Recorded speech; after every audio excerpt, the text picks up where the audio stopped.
YouTube, what's going on? In this video, I'm going to be discussing why a Rasta man would decide to cover his hair. And something that I've learned, I have a very unique experience as a Rasta man, car. I've lived in the West, I've lived in the US, I've lived in the UK and various other countries in Europe as well.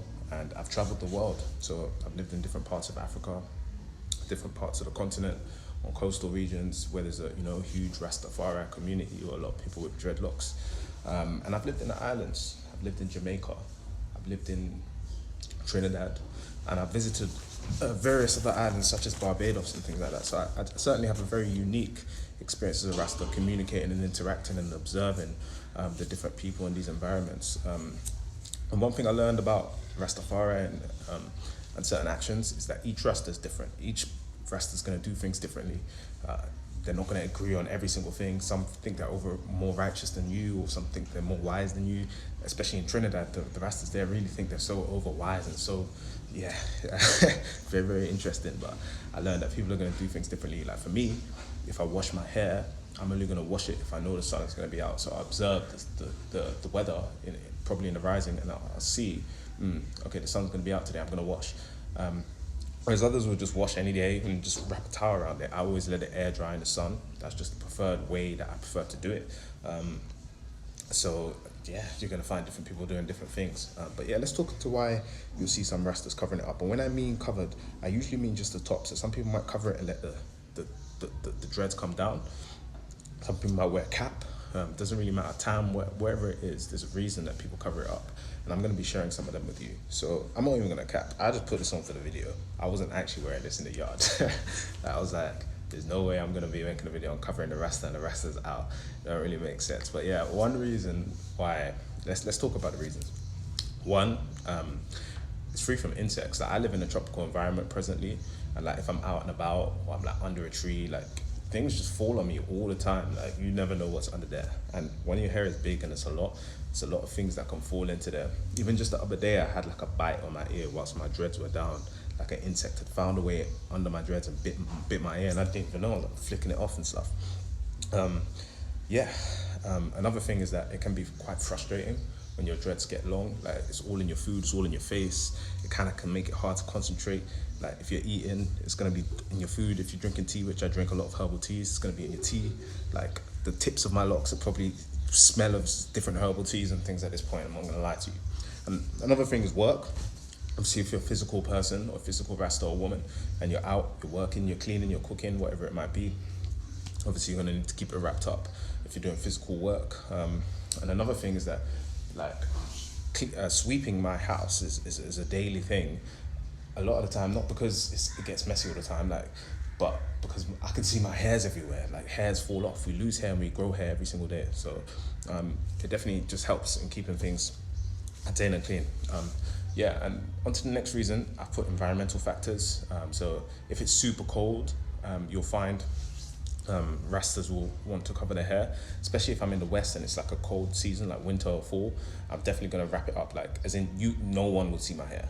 Like there are some Rastas that you never see their dreadlocks through all seasons, but there are some Rastas where some seasons it'll be covered up and sometimes it'll be shown. So certain environmental factors, like right now I'm in a dusty environment. Like if I don't really want it to get like dusty and dirty, like obviously I'm gonna cover it up. Another thing is I believe covering your hair up more, especially the roots, like the main, like allows your hair to grow more. That's just what I believe. I believe you cover something up if you want it to grow. Just looking at nature, if you want something to grow, keep it contained, keep it controlled. So it allows your hair to grow. That's the reason why some people might cover it up. Another reason why people cover it up is the roots are natty. Like I don't like getting maintenance on my locks. Like, I don't really like to do all of this stuff. Like, so the roots are natty, the hair is wild and like crazy. Like some Rastas don't care, they just say, come and see me. But that's certainly one reason why I'd say people, like especially in the West, like people who probably do it more for fashion, they cover it up because you ain't got a retest, bro. Like your hair's natty and you ain't really wanting to show the nattiness. Let's talk about the spiritual aspect. So another reason is it protects your energy. So this is certainly a spiritual aspect, and only ones-on-ones with locks would really understand this. But one thing I would say, the way somebody's dreadlock or their rasta manifest tells you a lot about that person.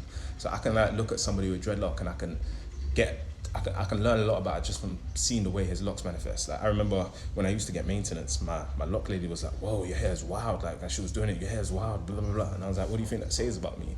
Like, you can tell a lot about someone, even the amount of locks you have, the thickness of it. You can just learn so much about someone just from seeing those things. But certainly, I would say it protects your energy. People can't read you when your hair's covered up. They can't really get an understanding.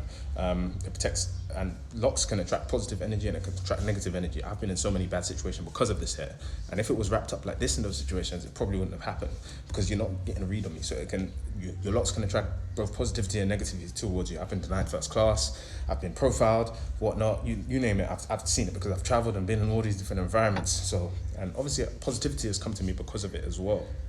But yeah, it can definitely protect you from a spiritual standpoint. Let's go on to the next reason. It controls the ego. So I can't speak for everyone here, but this is not for fashion for me. This is not a fashion thing. Like, that's not the reason I grow my dread, but it definitely controls ego because sometimes you're gonna lie, if the dreads are down, it's long, it's strong, you're feeling cool, you're shaking it about like this, you're contained, you're controlled, everything is focused. I once heard someone say, like, if you have butterflies on your hat and it feels good and it's giving you power and it's giving you energy, as soon as you open up that butterfly, the butterfly's gonna fly out. So it's like dreadlocks, it's keeping the power contained. As soon as you open up, it's just gonna splurt in different directions. It's a way of keeping your power focused in and your ego controlled. And yeah, another reason is that for Rasta, it's a sacrament to Jah. I can't speak for everyone again. I've taken a Nazarite vow. These locks are holy. It's a covenant, So we keep it protected. We're not just gonna be having it out all and about every single day. And obviously, there's seasons and there's times for everything. So sometimes it's gonna be uncovered, sometimes it's gonna be covered. Depends. There's so many different orders to follow in Rasta as well that it just gets too much, man. But I was there in Haile Selassie's shrine, practicing this mudra. I don't even know why. I was there, man. But yeah, for some people, it's a holy thing. So, another reason I put here is people try to touch your hair. I've never really had to deal with this because I'm 6 feet tall and I'm muscular. People don't really try and come near me and try and do that. But I did have an incident where there was another Rasta man that tried to touch it when I was getting it maintained. I just instinctively just slapped him like that. So, say that's another reason. I spoke about keeps the power within. And you can tell a lot about someone from the way their hair manifests. So I have about 40 something. I've got in 2-strand twists. I don't really care so much about my locks right now. Like, some people are super attached to them. Like, something I learned, I can cut it and I'm still the same. I can cut it and I'm not gonna lose power and strength.